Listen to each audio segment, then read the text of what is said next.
प्राचीन मिस्र जादू से भरा हुआ था। यहाँ के लोग जादू और रहस्यमयी शक्तियों में गहरा विश्वास रखते थे। मिस्र के लोग बहुत सारे देवताओं में विश्वास करते थे। हर देवता का अपना एक विशेष महत्व और भूमिका थी। सबसे महत्वपूर्ण देवता थे ओसिरिस, आइसिस, सेट और होरस। ये देवता मिस्र की पौराणिक कथाओं में प्रमुख स्थान रखते थे। मैं ओसिरिस हूँ, पाताल लोक और पुनर्जन्म का देवता। मैं न्याय और पुनर्जन्म का प्रतीक हूँ। मैंने न्याय से शासन किया और लोगों को खेती करना सिखाया। मेरे द्वारा सिखाई गई खेती ने मिस्र की सभ्यता को समृद्ध बनाया। की सादा की ओसिरिस की पत्नी आइसिस थी। वो अपने पति के साथ हमेशा खड़ी रहती थी। वो जादू की देवी थी। उसकी शक्तियों का कोई मुकाबला नहीं था। मैं आइसिस हूँ, चालाक और शक्तिशाली। मेरी जादुई शक्तियों से मैं अद्भुत कार्य कर सकती हूँ। मैं महिलाओं और बच्चों की रक्षा करती हूँ। मेरी सुरक्षा में वे सुरक्षित और संरक्षित रहते हैं। मैं होरस की माँ हूँ। मैंने उसे बड़े प्यार और देखभाल से पाला। सेठ ओसिरिस का भाई था।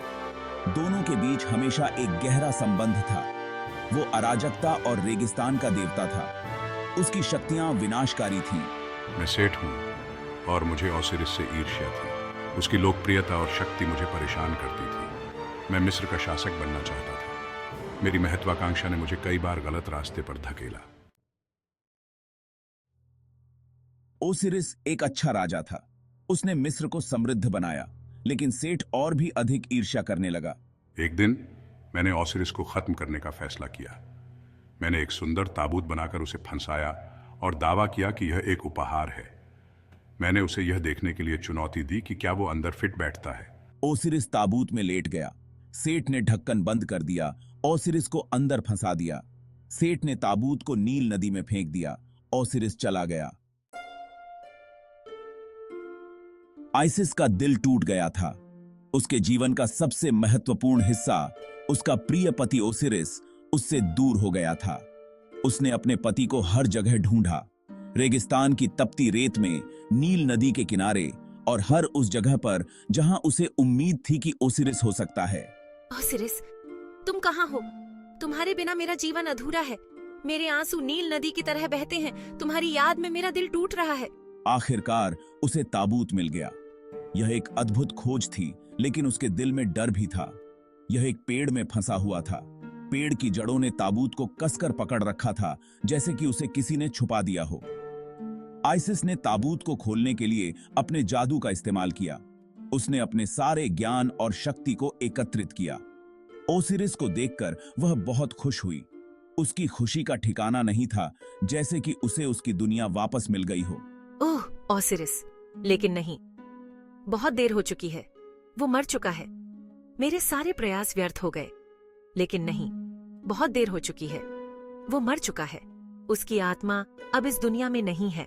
सेठ को पता चला कि ओसिरिस वापस आ गया है। उसने तुरंत अपनी योजना बनाई। वो गुस्से से भर गया। उसकी आंखों में आग थी और उसके दिल में बदले की भावना। मैं यह पक्का करूंगा कि ओसिरिस कभी वापस ना आ सके। मैं उसे हमेशा के लिए खत्म कर दूंगा। सेठ ने ओसिरिस के शरीर को कई टुकड़ों में काट दिया। उसने अपने क्रूरता की हदें पार कर दी और उन्हें पूरे मिस्र में बिखेर दिया, हर टुकड़ा एक अलग जगह पर, ताकि ओसिरिस कभी वापस ना आ सके। आइसिस ने हार नहीं मानी। वह अपने पति के शरीर के अंगों की तलाश में पूरे मिस्र में घूमती रही। उसने हर टुकड़े को प्यार और देखभाल के साथ इकट्ठा किया। वह ओसिरिस को फिर से पूरा बनाना चाहती थी। जानवरों ने उसकी मदद की। वे उसे छिपे हुए टुकड़ों तक ले गए। आइसिस ने ओसिरिस को वापस एक साथ जोड़ने के लिए अपने जादू का इस्तेमाल किया। वह एक पक्षी में बदल गई और उसमें वापस सांस ली। ओसिरिस फिर से जीवित हो गया था, लेकिन वह पहले जैसा नहीं था।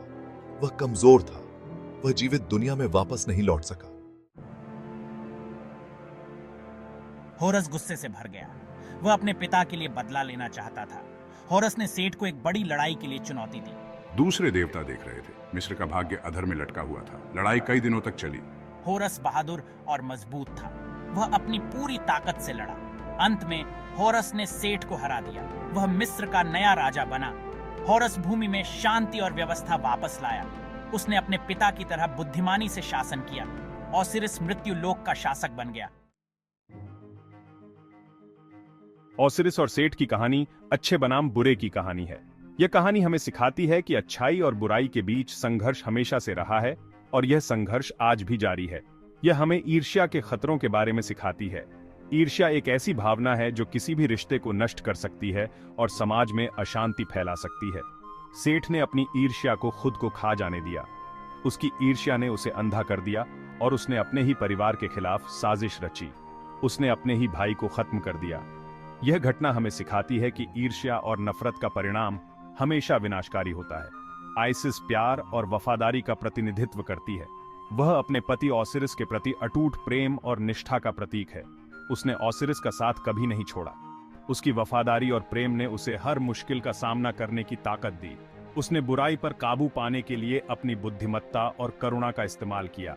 उसकी जादुई शक्तियों और करुणा ने उसे महान बना दिया। होरस हमें याद दिलाता है कि अच्छाई की हमेशा बुराई पर विजय होगी। वह साहस और न्याय का प्रतीक है। वह सही के लिए लड़ा। उसने अपने पिता की मौत का बदला लिया और बुराई को हराया। वह अपने पिता के लिए न्याय लाया। उसकी विजय ने अच्छाई की ताकत को साबित किया। प्राचीन मिस्र के लोग मानते थे कि इन कहानियों में एक शक्तिशाली संदेश था।